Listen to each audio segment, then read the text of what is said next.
Go to Instagram, hit the go live button as quick as I see you guys.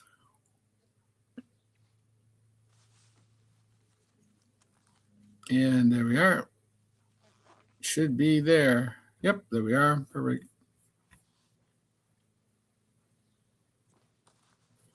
All righty. And there you are. You moved over. You jumped over there.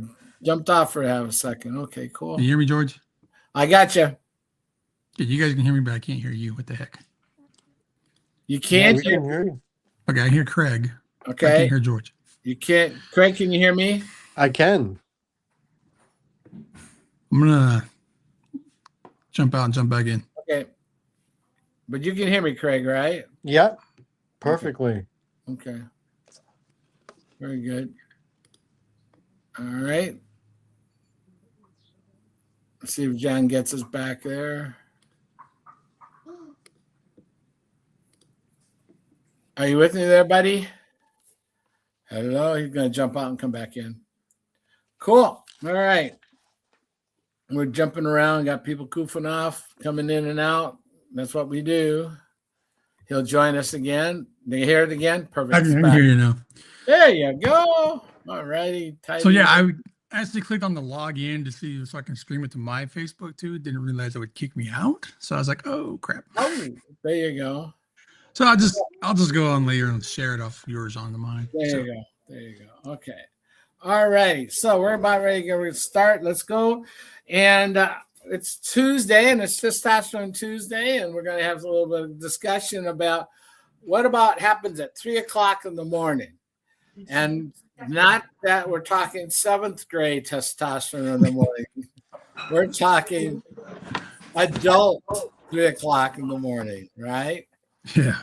And so why do some men wake up at 3 in the morning? Not one day or not 2 days, but like about every day. I don't know. Craig, were you ever like that? Were you ever almost up every night?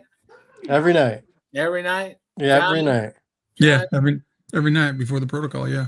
Okay, cool. And so every night, and you stare at the ceiling, you start thinking about stuff, and I don't know, did you even bother looking at the clock if you had a clock in the room?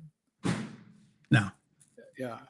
I would. I'd go look at it. I just like, oh, come on.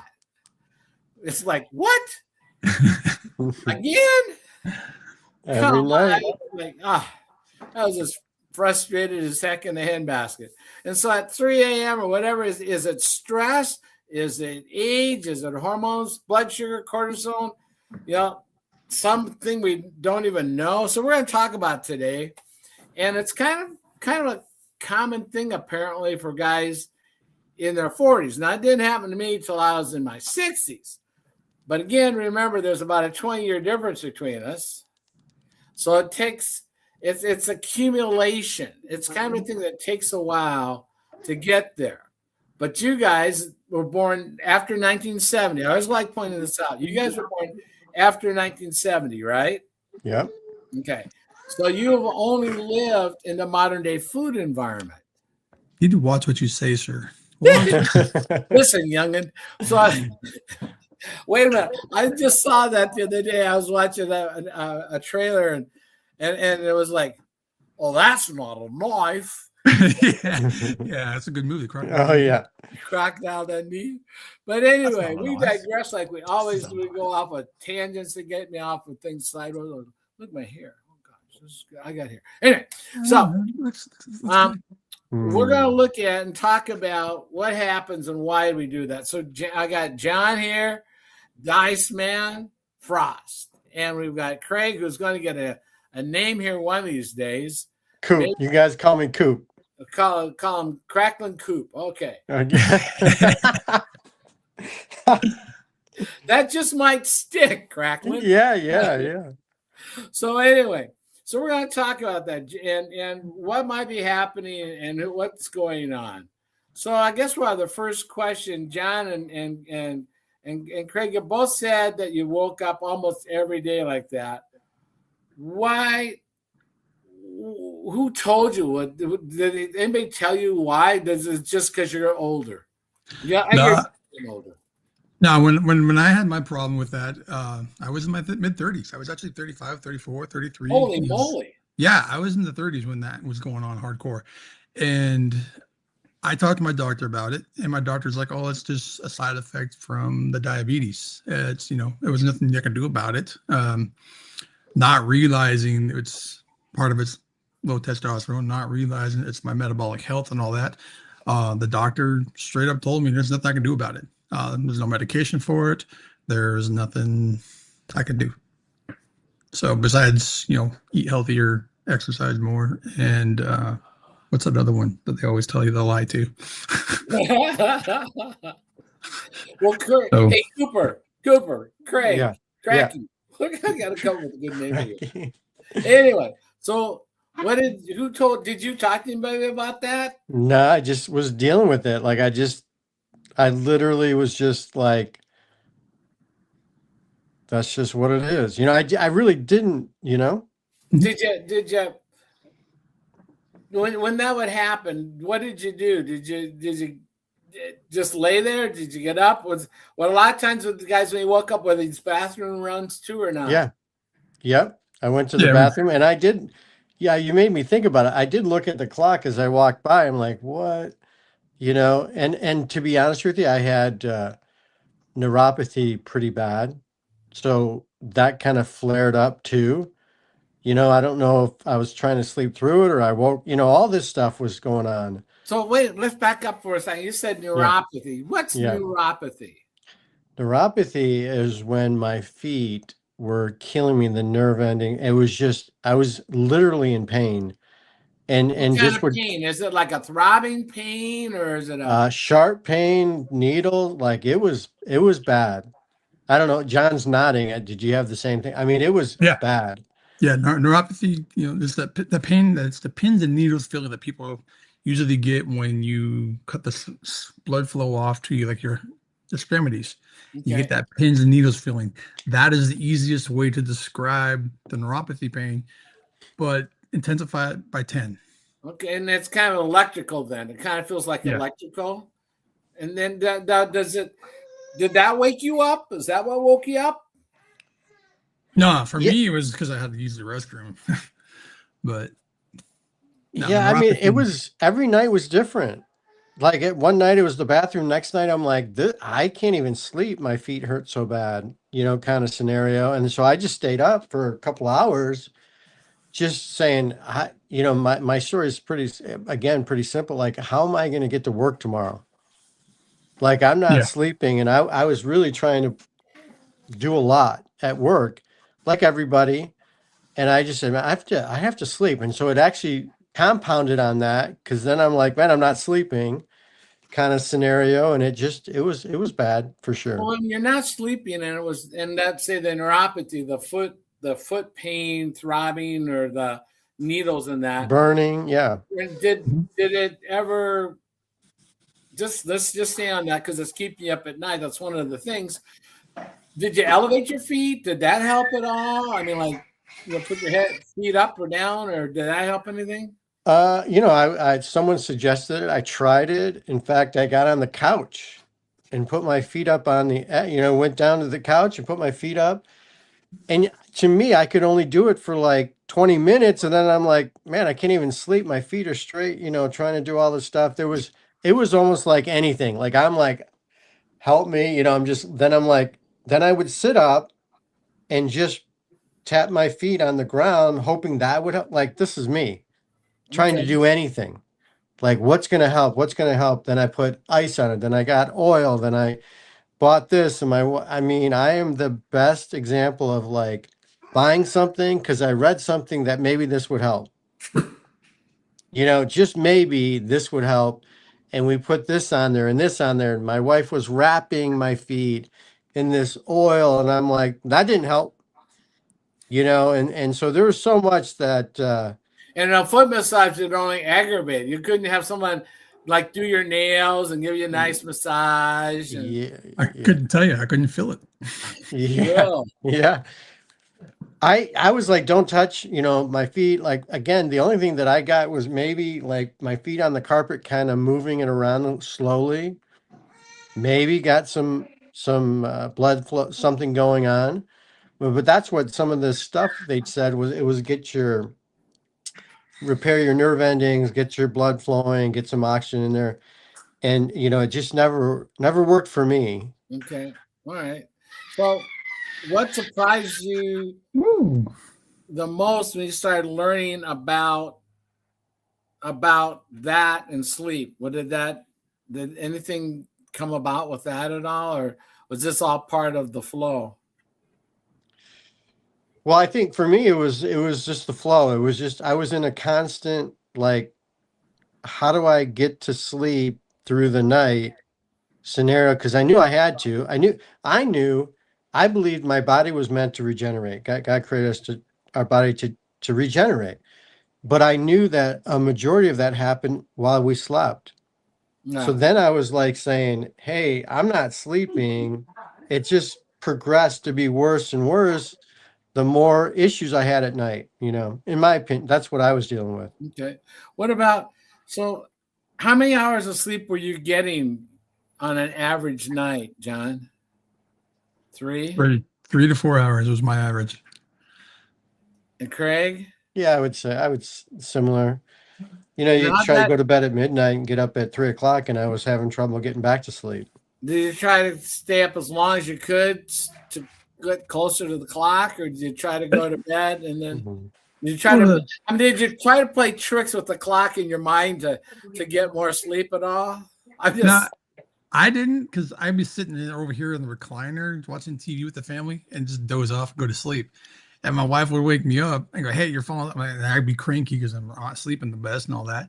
I moved to the bed, and the next thing I know, I'm wide awake, and I'm not going to sleep till 3, 4 in the morning. And I gotta be up at 6 to go to work. So Yeah. and everybody blames it on like, well, you took that power nap beforehand. I'm like, no, it's not well, that. then, It's other. then why did she wake you up? I mean, if I'm asleep, I don't know. Tell me, riddle me this, Batman. If I'm asleep, isn't there a rule like leave sleeping dogs lie?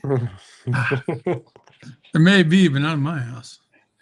Okay, I'm just asking. I'm just like, you know, because I mean, God love Cheryl. If the TV turns on, she's asleep. She won't admit. If we get in the car, it's like a puppy dog. Get in the car, sleep. Like I'm gonna. I would think I should try the vacuum cleaner trick. You know? might work.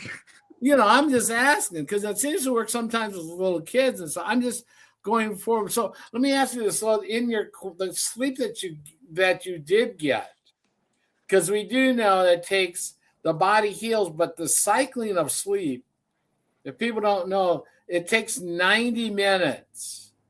I'm just gonna if the alarm clock buzzes and you hit the snooze button, and 15 minutes, 20 minutes.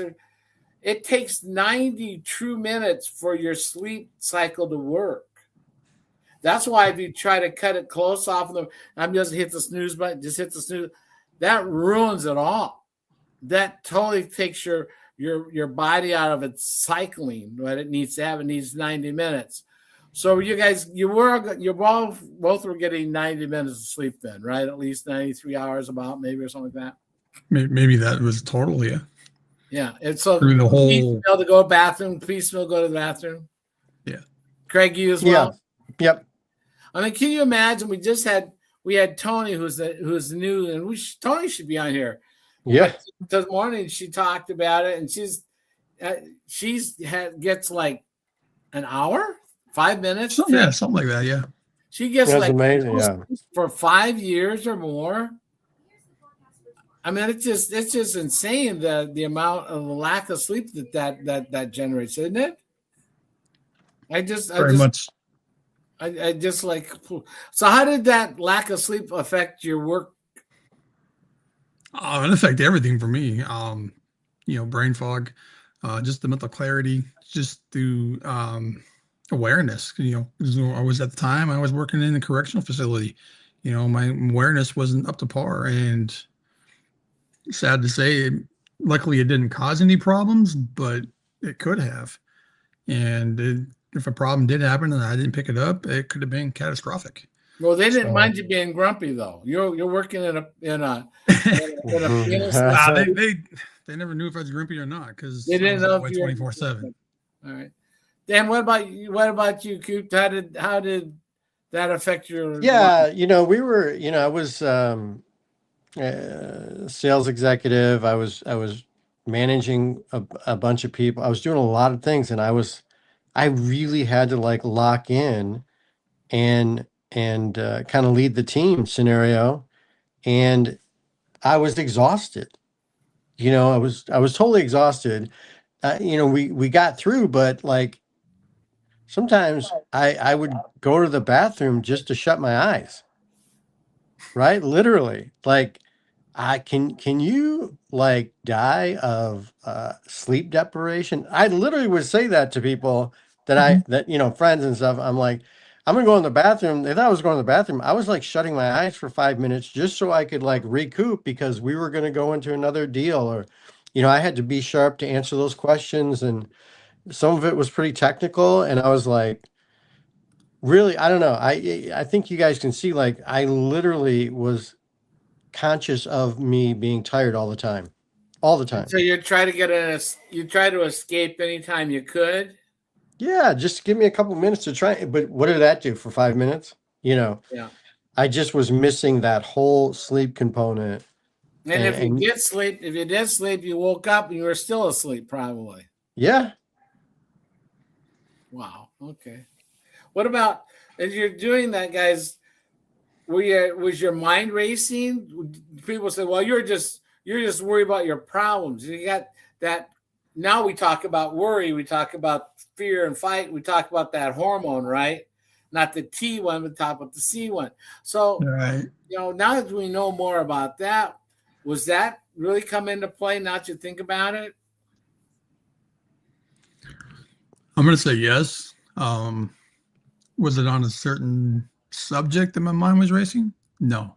It was just, it was never a certain thing to the point that I can pinpoint it and it's like, hey, I need to quit thinking about this. I need to quit thinking about that. It just, my mind was constantly going. Where it was going wasn't specific. It was just going. So, yeah, I would even call it like a vicious cycle, in a way, because I was not sleeping and then thinking, man, I got this big contract to sign tomorrow morning, and then I'm like not sleeping, and then wait, I got to help this person, I got to help that person, kind of. I got to drive out to here. I got to drive a 4 hour drive to go do this appointment. And it was like, but I'm not sleeping. That cycle is what I'm trying to say. Like and the more I was thinking about it, the more I'm like up, and just saying I should just get up and go in the shower and just go early kind of scenario. how many times did you just go like, "Quit! I'm going to get going, get on my day"? Yeah, there's times where I got up before I get up. I'm not the early riser for sure.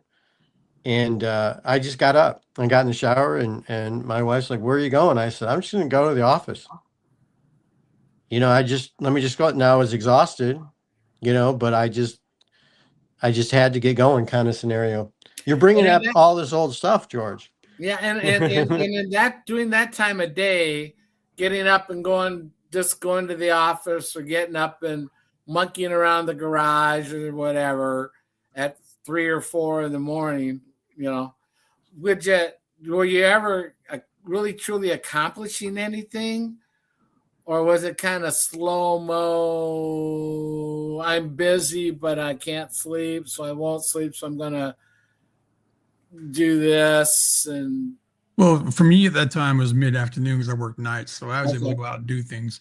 But the thing was, is even when I did go out, I was going to the grocery store and I was grabbing like energy drinks. I was grabbing stuff I could take to work with me to snack on to keep me awake because, eventually I did crash. But if I fell asleep at shift, that's a no-no in that field.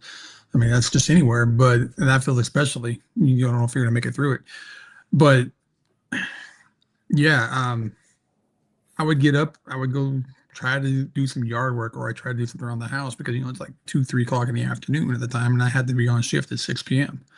So yeah, I couldn't sleep. I just tried to do what I could around the house. And you just brought up an interesting point that just trickled something. You were working during the night shift, Mhm. so you're awake during the regular day, right? The question is, where you were sleeping in your what room you're sleeping in, and Craig, you too. Was it a dark room or was it kind of lighty sort of kind of thing, or did you We blackout shades and Yeah, we everything? had we had blackout curtains on the room. It wasn't like a total 100% blackout. It was darker than what you see behind me now. Right, Yes, right. it wasn't total blackout like you would at nighttime.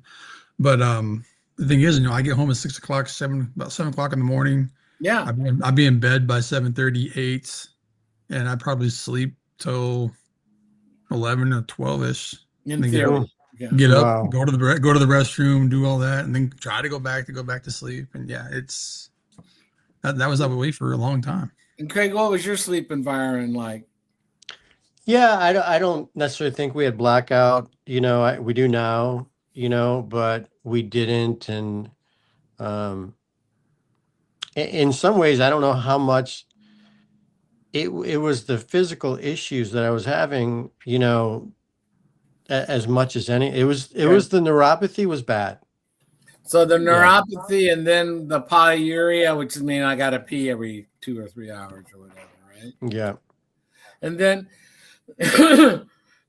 one last question just on the environment. So, like, John, when you came home from the night shift, and that's daytime, were you eating a breakfast before you went to bed? Were you eating before you No, went to bed?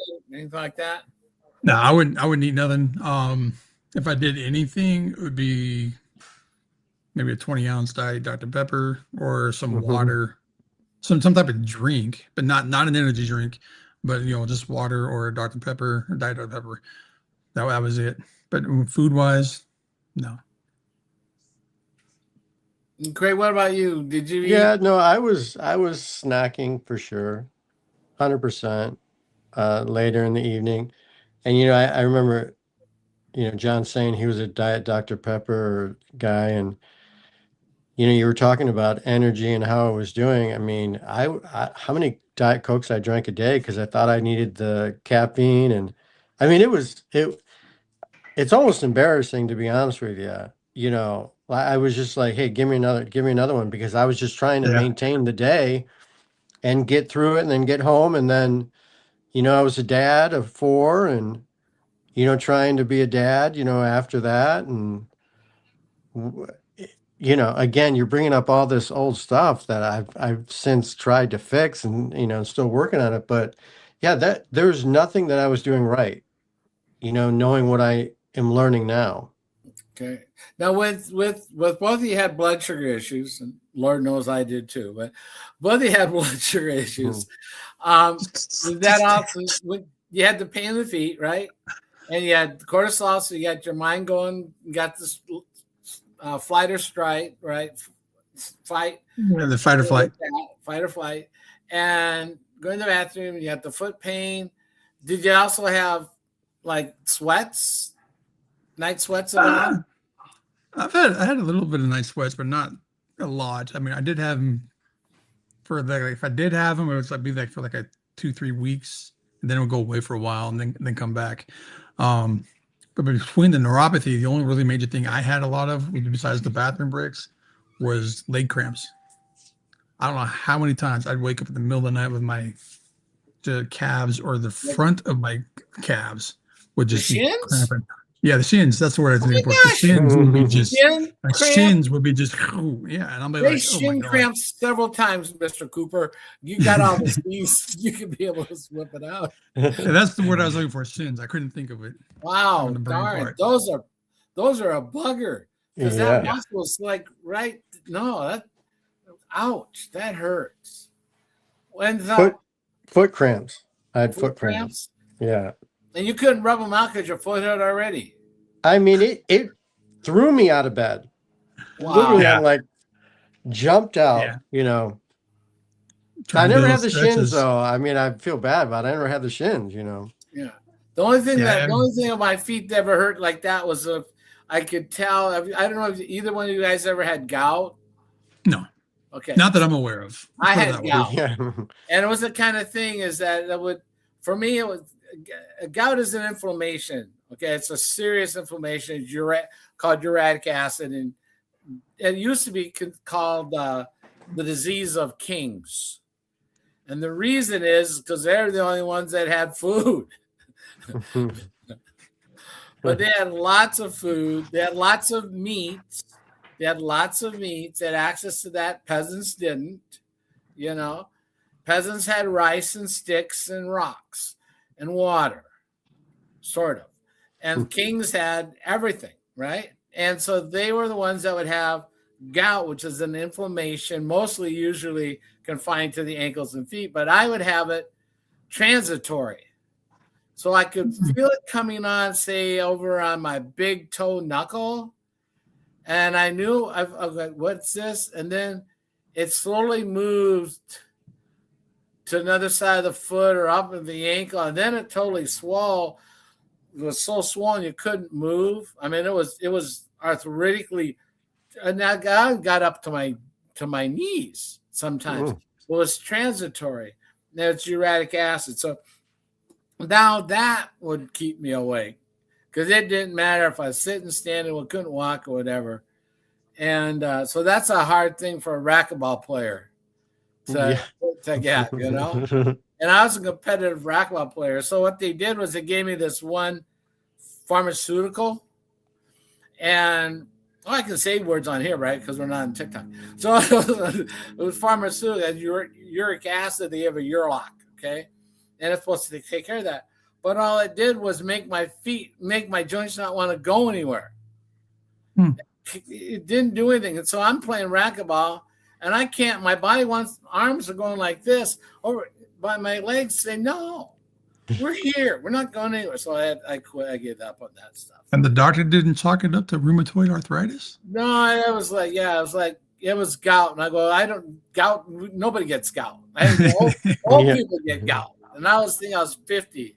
I was 50-ish when I had it. And I go like, holy no. So I haven't had gout like forever. So we got rid of that. But that's just another one of those inflammation kinds of things that come along.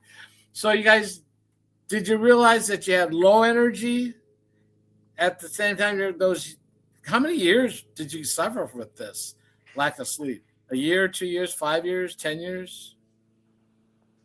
Oh, for me, at least 5 years. At least 5 years, yeah. I'm going to go over probably close to 20. Okay. Wow. Because, it started, it started shortly after I got diagnosed at 21. Okay. I didn't, put two and two together at the time. I just thought maybe I was just, because, at the time I was wrestling, I was being more active, I was doing this, and I thought I just was running myself down because of how active I was. Didn't put two and two together, but now what I know now and look back, it's probably for a good 20 years that I was poor sleep and never really putting two and two together. And were you aware you had low energy then? Yeah, I just thought it was because of just being tired from all the physical exertion. All the work I was in because I was in the gym for 2 to 3 hours a day lifting, plus the wrestling, plus my job full time was a physical labor job because I was throwing cream cheese blocks around and all that kind of stuff. So I just figured I chalked it up to being just pushing myself too hard physically and just was tired, not realizing that there's really just poor sleep because of my stress and cortisol and blood sugar. Well, a lot of it for Craig, a lot of years came from having to go to the bathroom, and also the foot just wouldn't let you get to sleep. Yeah. That pain. Yeah, and then the racing, and then I'm like, man, I got this tomorrow. It started really flying because the more you've heard, the more I wasn't sleeping, the longer I was like, something's got to happen. So then I'd finally fall asleep at 5 o'clock, and my alarm went off at 6:30. Yeah, like what? Yeah. And then I did what you said, snooze till 7 to the last second.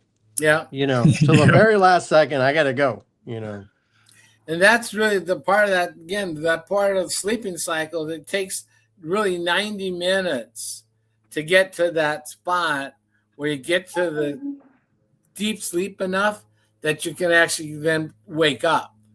Otherwise, you haven't, your body's going to, wait a minute, we're not done. Yeah, yeah. And you're saying, come on, we're out, boys, we're going, get on the bus, time to get Right. playing, right? Gosh, all right. So now let's talk about what have we done? What are you guys doing? How have you rectified or changed? What have you done differently now that, well, first off, let me ask. I'll go with Coop. Are you sleeping better now? Are you able to sleep like 5, Yeah. 6 hours, or what's your Yeah. sleep like now? Or more. Yeah. Sleeping is definitely increased. Once in a while here and there, it's actually like strange if I didn't get 6 or 7, 8 hours. Okay, I'm at the point where I'm doing that. So yeah, it's amazing. all right. And what about you, John? Now, if I get 5 hours, I'm not happy, but I'm functional. Where before 5 hours, I was probably the most I ever got. But for me to be ideal, 7 to 8, and I get that no problem now. I mean, I close my eyes, and unless I have a major issue here at the house, I don't wake up till my alarm goes off. So, yeah. Cool. Yeah, no, I get that. For decades, if I got 4 hours, if I had 4 hours of sleep, I was happy. That's all I needed. And I would go 2, 3 years, maybe 5, and then I would crash for a weekend, and then I'd be back at it for 4 hours. Because in one of my professions, I was coaching and recruiting internationally. Okay. So the clock was always going. Yeah. Mhm. And so I got into that. I became very efficient at it. And like, boy, is it nice to just sleep. Now, when you go to bed, here's the question. Now, when you go to sleep, I get it. When you go to sleep, get out of here, 7th grader. So when you go to sleep, do you go to sleep by clock, or do you go, I'm going to bed, I'm tired, I'm ready to shut down? How do you now set yourself to go to sleep? Do you even think about it? No, I really don't think about it. My body does it on its own now. Honestly, like 8 o'clock comes around. I mean, I start feeling a little sluggish, but not like sluggish like a lot of people are. Just like Sure. I'm kind of drained a little bit, not too bad. But then 8:30, then 9 o'clock hits. When 9 o'clock hits, I'm usually yawning and be like, oh, okay, I'm going to bed. It's not that, oh, maybe I should. No, I'm going to bed, because if I don't, I'm falling asleep right there and I'm not moving until I wake up. So, yeah. Yeah, I don't know. I mean, I still have the teenagers all walking around and talking. And last night they cooked, and I'm like, what are you guys doing? And they're just having fun and being brothers and sister, kind of scenario. So, but I would say around 10 o'clock, I start to feel like, okay, getting a little more tired, and then start to kind of think through that, I mean, meaning just start dozing off a little bit and looking at that. But yeah, I want to get where John's at. I want to get to bed sooner Oh, you'll get because there. I'm understanding the sleep and the repair and the requirement. Like I'm understanding that more and more every day. Yeah. So it's funny that John's saying that, because I'm just like that's kind of a goal of mine to get better sleep, more restful sleep, more repair. That's what I'm looking for. Yeah. Yeah, So and for see, myself, when I'm ready to go to sleep, when I'm ready to sleep, I don't know about you, and I'll ask you guys you guys tell me how you are, but when I'm ready, when I'm going to bed, I sleep. When I'm ready to get up, I'm up. I mean, yes. there's no, I'm gonna lay here and no, it's like Yeah. done, up. I mean, Yep. that's my rhythm, kind of that. What about you? No, I totally agree. Now, like, because I've been doing this for so long, once I go to sleep, I'm 6 hours for sure, not a problem. And then if my alarm isn't going off, I can push it to 8 and be up just fine. But usually, to me, it's 6 to 7 hours, and I'm up and going. I'm last month or so, I've actually been getting up before my alarm goes off. Yeah. So, yeah. And when you got kids, Coop, so it's a little different environment, but still, a lot of people that will see this have kids too. So, Yeah. so what's your routine like now? Now that you've been able to adjust, and now you got rid of the neuropathy, right? You don't have Yeah, that. it's gone. I don't have any of that. Okay, Yeah. we'll talk about that in a Nice. second. But now that that's gone, that's really as that's accelerated your ability to get some rest. Then, Yeah, it's that not getting up at 3 a.m. in pain, not having to rush to the bathroom, like that party's over, if that was a party, and to what you guys are saying, like waking up and getting up, that's different.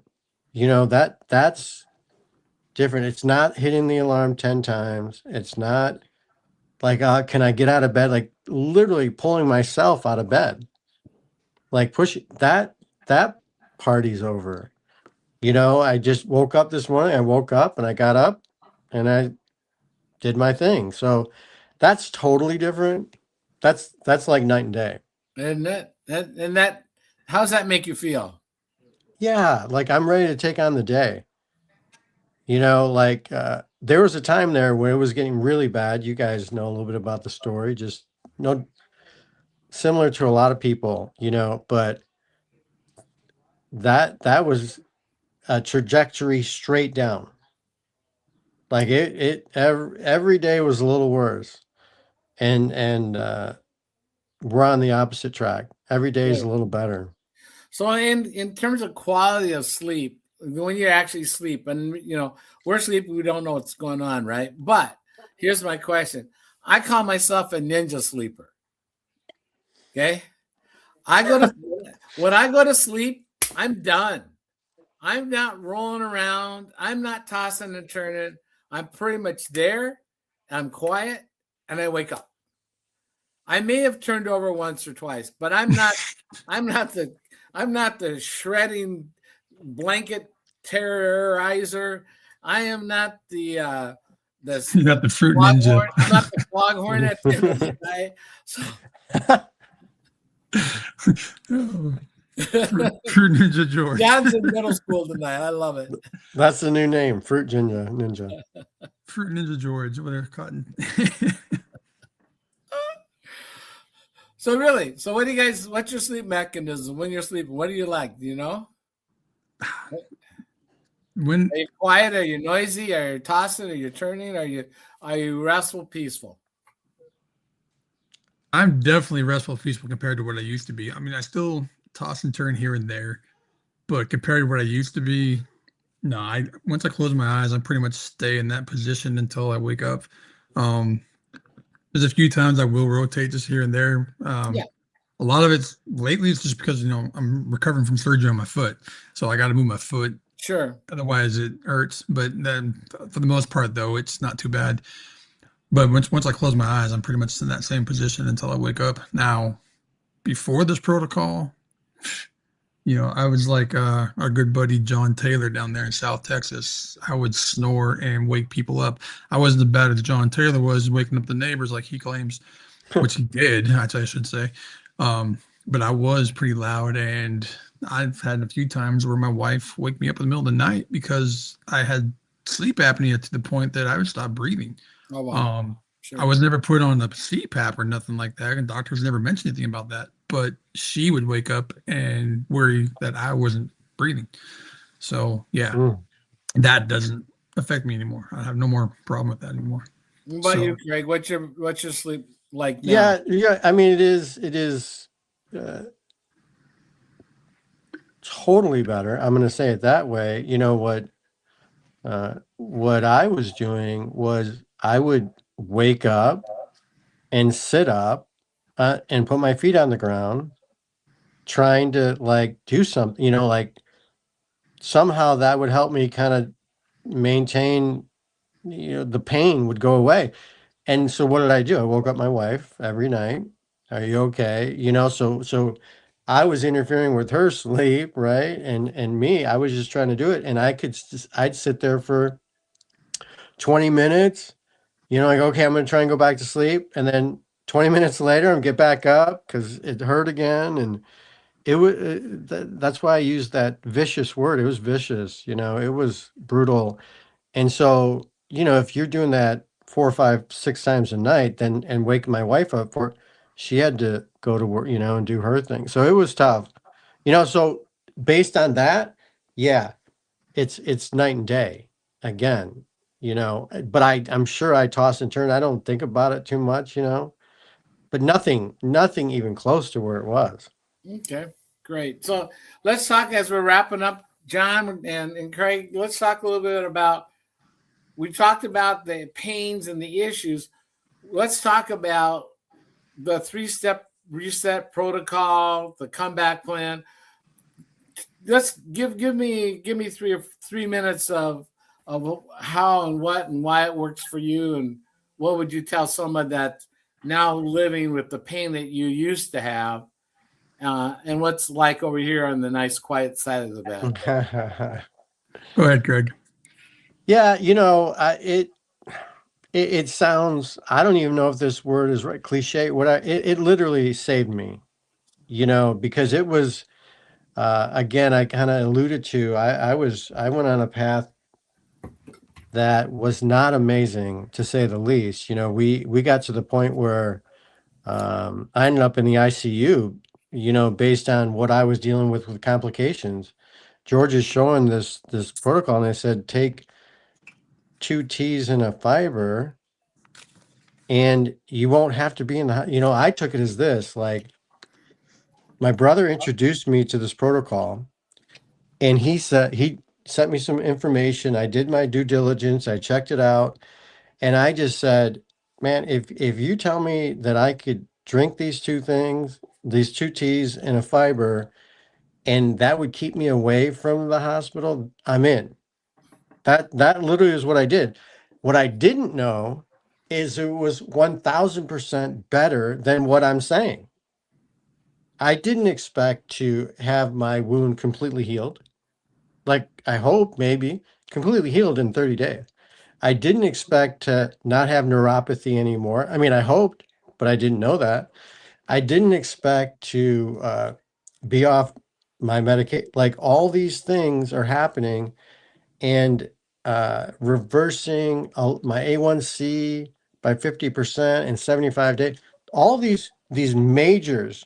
Like, I wanted the minor. I just didn't want to go back to the hospital. I didn't love it. Like, just keep me out of there. And I will say this for anyone listening, that I've been on this protocol a little over 90 days. At the 90-day mark, I still can't explain it. I was on the phone with my brother today. I was talking to my wife last night. Something changed. Something changed where I don't even know how to explain it, but the old me that had the energy, that had the focus, that had what John, the confidence, like, my life is coming back, and so I'm forever grateful. Okay, I didn't expect that. Like, I just Right. didn't want to go back to the hospital. I'm not going back there, and now on Sunday, I was at an event for my son's soccer for 12 hours, and I wasn't anything. 12 hours. First of all, I wouldn't have gone, to be honest with you. I would have bowed out gracefully. If I would have gone, I would have been in the car laying down, out of state, laying in a car. Everyone's out there at the event, and I had to go lay down. I wouldn't do it. So I wouldn't even do it. I got to the point where I wouldn't do anything, and I was stuck, kind of like a hermit. Right. But then this protocol comes along, which still is shocking to me, that everything is changing. Everything is changing for me. That's why I can't explain it. Like, I don't know how to put words into my mouth. Like, what am I saying? Something changed. Something's different. So I don't know, for whatever that's worth. That's what this protocol did for me. And I'm so grateful for And it. you'll continue to find things. John and I, we were kind of we're friends and we joke about it. But one time we were talking like we are now, and we go like, "Oh, my gums don't bleed. Yeah, gums don't bleed. My gums don't bleed." Or I was excited because I could tie my shoes and not lose my breath. I could Yeah, or I can actually reach them without popping my back all the time for stretching so much. So, Yeah. John, tell us about the protocol. Honestly, I was like a lot of people are. I spent a good month or two watching people talk about this protocol on social media. I'm not on TikTok, so I can say it on TikTok. I won't get restricted on here for that. But the thing is yeah, I watched a gentleman on TikTok talk about it for a while, and I'm like, dude, there's no way this is legit. It's 2 T's and a fiber, and this is all the protocol is, and it's taking care of this, taking care of this, taking care of that. And I'm like, dude, if this was legit, then why is my doctor not telling me this information? And so, I was going back and forth for a while as I'm getting sicker, getting worse, not seeing it because of the mental clarity issues going away, the brain fog and all that. But once I finally made the connection and I was like, what do I got to lose by jumping in? Once I got over that skeptical factor, I jumped in and, I'm 17 months on this protocol now, almost 17 months on this protocol now. And 17 months ago, I'm very grateful that I did do it. There is no remorse. I mean, I'm very, very grateful, very happy that I did it. Because if I wouldn't have done it, I would have been dead. I would have been dead probably around March of last year, if not February of last year, because I was not in a very good, healthy place. I was not thriving. I was actually on the verge of sepsis, and I couldn't see it. My wife did. She's told the story plenty of times where she called her youngest daughter in tears because I had that grayish pale look to myself, and she was afraid of losing me. I was on the verge of it. And I'm not going to say that this saved it and saved me, but the thing is, this is the only thing I did different in the last 17 months is this protocol. And I'm healthy now. I'm alive. I'm thriving. No more problems. So yeah, I don't understand. It looks skeptical, but it's not. The thing is a lot of the doctors, when they find out about this information, they start pushing it themselves. They get off of the traditional trend of managed care and start helping people guide towards this protocol because it actually is saving lives. Heck, look at Keith. There's a reason he's called Comeback Keith. If you guys don't know his story, it's because his managed care literally killed him. He was clinically dead for a minute and they brought him back. Yep. And now look at him thrive on this. Everybody I talk to that does this, they're thriving somehow, some way. And I've had some people actually reach out to me, we're clients, customers, if you want to call that, whatever you want, and they quit doing it because they're not getting the results they want. The thing you got to remember with this protocol, it's not what you want. This protocol fixes the body from the inside out on the cellular level. It's going to fix what it needs to fix on the inside first. So if you're taking this to lose 30 pounds and that's the only thing you see, well, the body's going to fix what it needs to fix first before it loses what you want. Yes. So if you're not getting the results you want right now, keep doing it. Keep consistent, keep sticking with it, and eventually you'll get what you want. Because like my wife, she didn't see like any weight issues for months, maybe 3 pounds, 5 pounds, 10 pounds by 3 months. Me, 60 pounds that first month I lost. By month 3, I was down almost 90 pounds. So don't compare yourself to somebody else. If you're doing this, stick with it. Eventually you'll get what you're gunning for. Your goal will happen. You just got to remember the body's going to heal from the inside out, and it's going to fix what it needs to fix first, whether you're aware of it or not. Just remember that. Perfect. Great. And so, guys, thank you. Like one thing, I guess, kind of in closing, the most expensive program is the one you never start. And the sweet thing about this is you start, it is the simplest, most sustainable thing there is, or you can do, hang on here, or you can keep doing la cucaracha. You can keep doing this. Or, guys, raise your glass. You could just do this. So this here is a day's worth of product. Yep. That's $5.60. I promise you. And that's for the subscription for a month. Yep. And people Absolutely. spend So more than next that for medication. Next week, guys, we're right at our 50-minute mark. We're wrapping her up. Next week, how about you guys say we do peptides? That's kind of a hot topic. Do you want to get into peptides next week? Woo. You want to get Facebook to ban you, don't you? We'll give it a shot, right?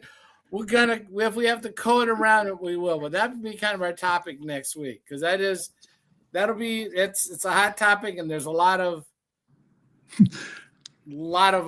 stuff, right? Are peptides natural? Yeah, we'll have a conversation. Thanks, guys. See you next week. Bye, guys. Thank See you, you. brother.